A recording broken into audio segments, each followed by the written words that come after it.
Bueno, continuamos con el capítulo quinto. Estábamos viendo las tres novedades en los tres procesos de los cuales hablamos. Miramos entonces ahora lo que tiene que ver con los procesos de liquidación y sus cambios. ¿Qué tenemos?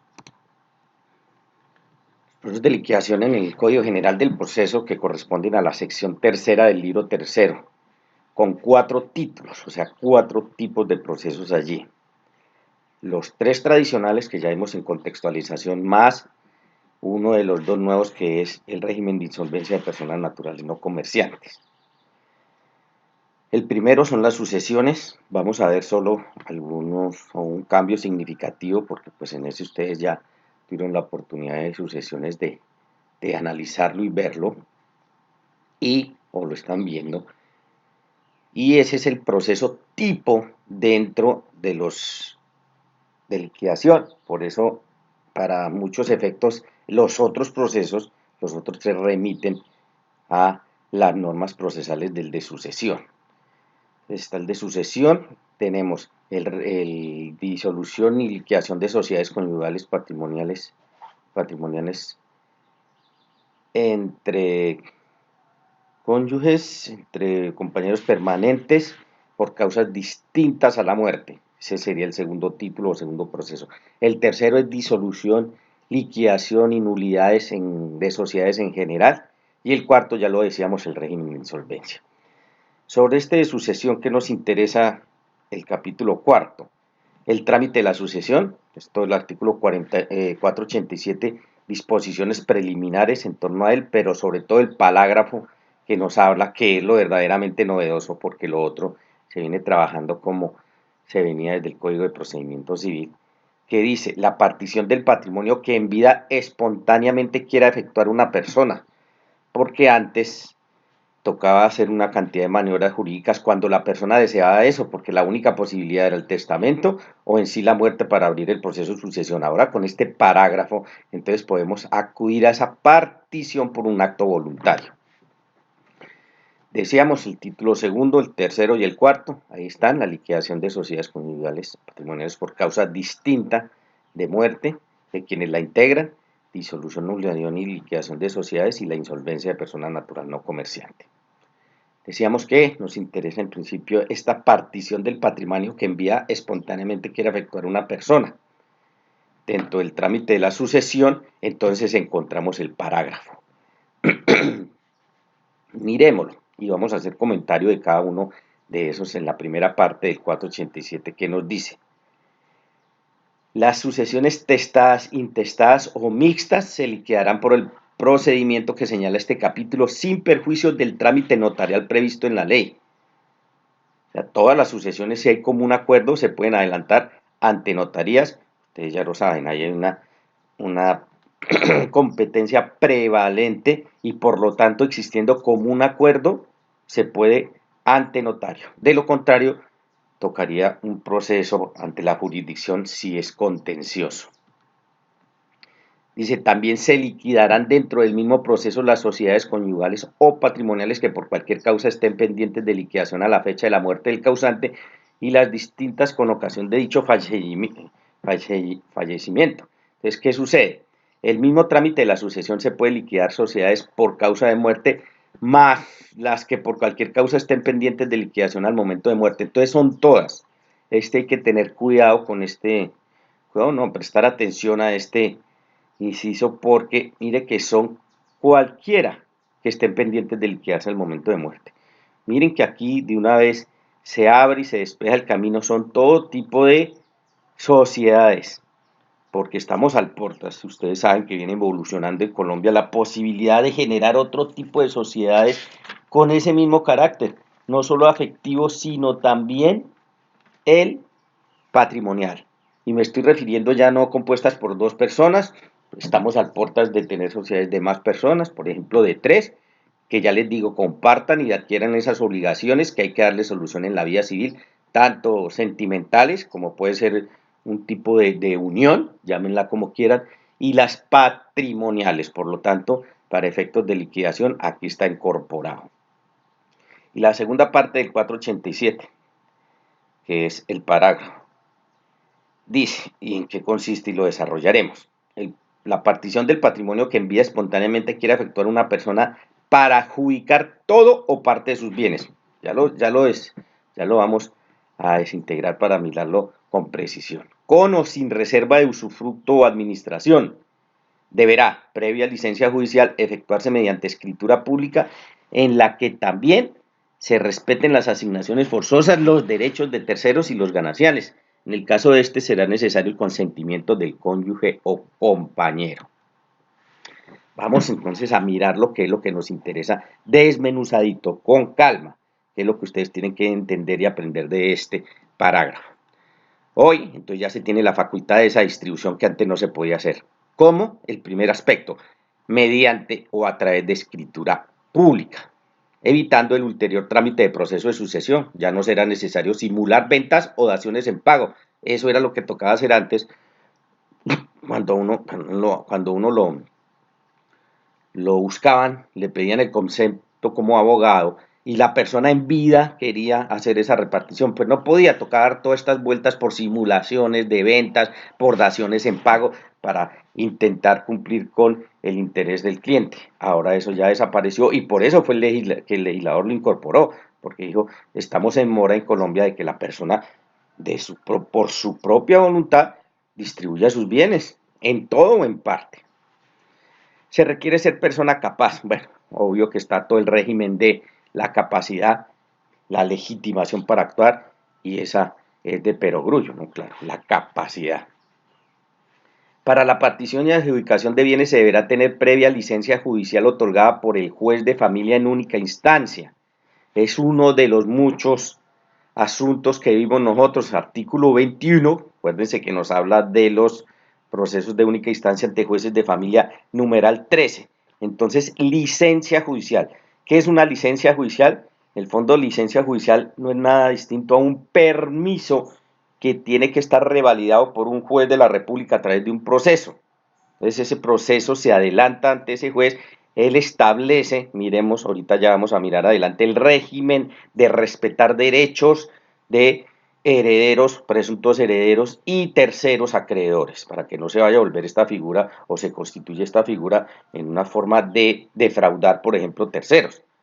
Entonces, por eso dice previa licencia judicial. O vamos por partes. Tiene que ser mediante escritura pública, quien lo haga tener capacidad, y bajo el permiso de un juez que judicialmente se llama licencia judicial, se otorga, ya les digo, al final de un proceso, sea con sentencia ejecutoriada. La adjudicación, lo decíamos, puede ser sobre todos los bienes o parte de ellos. Hay una libertad absoluta. Quien lo haga determinará la forma. La adjudicación podrá hacerse con o sin reserva de usufructo o administración. Si no se dice nada, el adjudicatario se hará a la propiedad sin limitaciones. Entonces vean que el ejercicio del usufructo o la administración que se la puede reservar la persona es una limitación al dominio. Por lo tanto, en el parágrafo quedó absolutamente claro que si no se dice nada sobre usufructo o administración que pese sobre esos bienes, hay ese adjudicatario pues se hace a la propiedad sin limitaciones.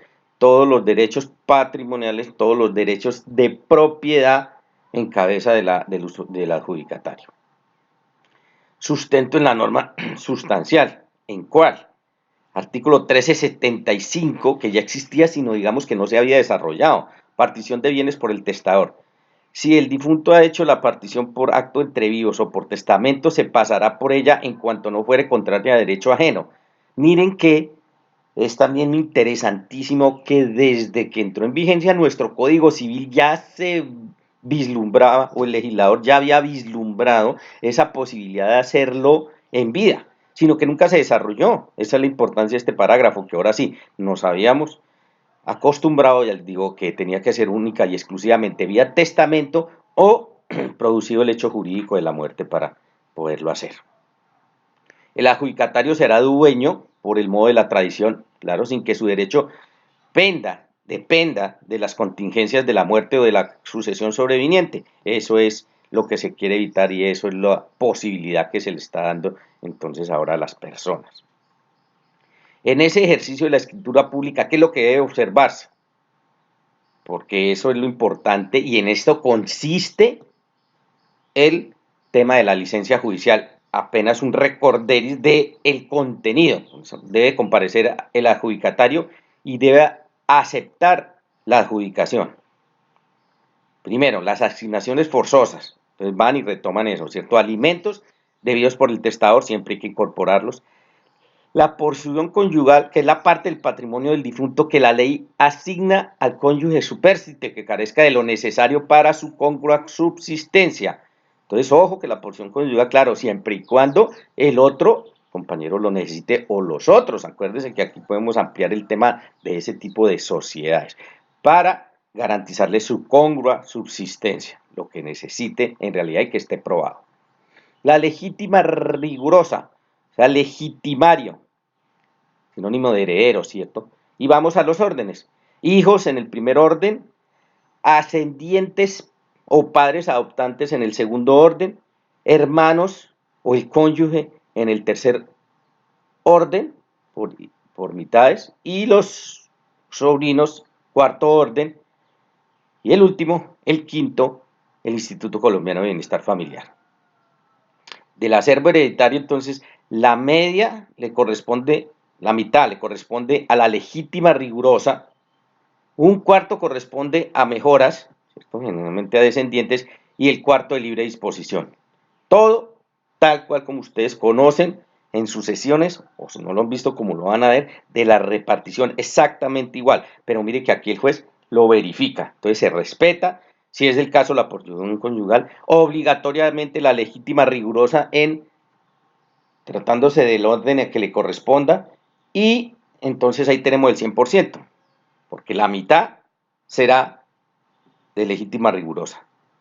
Y subdividimos la otra mitad en un cuarto para mejoras, mejorar, viene de ahí, mejoras, mejorar a los descendientes, lo puede hacer, y el cuarto de libre disposición. Ese cuarto de mejoras, pues a quien se pueda mejorar es a los descendientes.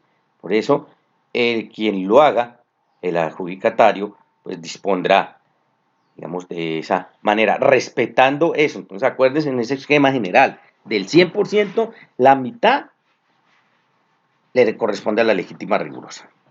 Y de ahí, digamos que hay una libertad con la otra mitad, porque puede utilizar un cuarto para mejorar alguno de sus descendientes y el cuarto de libre disposición, sí, a quien él quiera. Los derechos de terceros no se pueden desconocer, es el otro efecto. Hablamos primero de el literal A, que son las asignaciones forzosas, ¿cierto? Recuerden que estamos mirando el contenido de la escritura pública. Otro que hay que revalidar y que aparece en la escritura pública será los derechos de terceros que no se pueden desconocer, como tampoco se puede hacer en las sucesiones.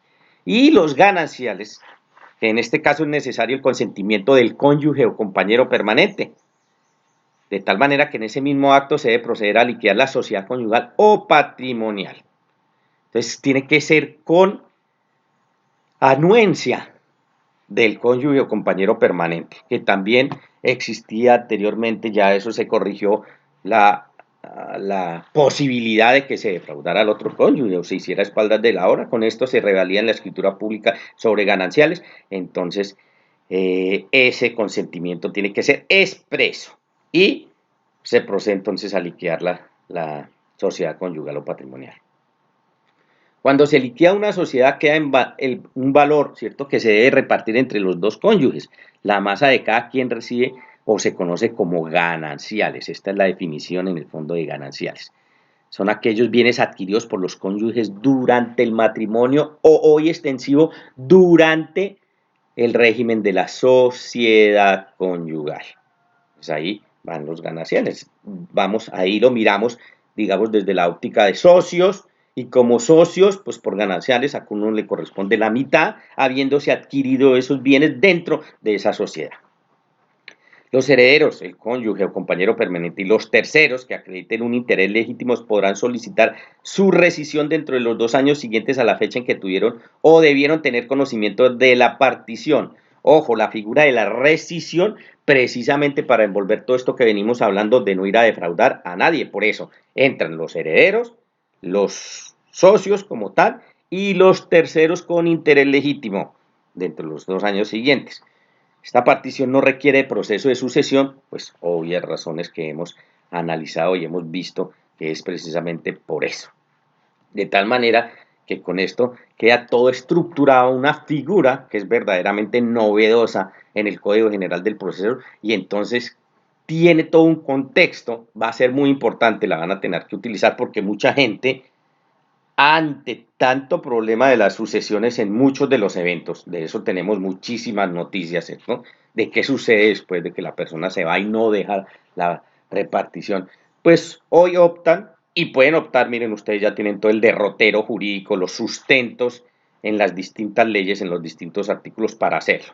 Y dentro de este contexto perfectamente se puede hacer, por lo tanto, una figura que estábamos en mora en Colombia de tenerla ya va a dar unos excelentes resultados en cuanto se respeta la voluntad de la persona sobre el ejercicio y la repartición de sus bienes. Entonces hasta aquí dejamos nuestro correspondiente capítulo y proseguiremos en la próxima reunión.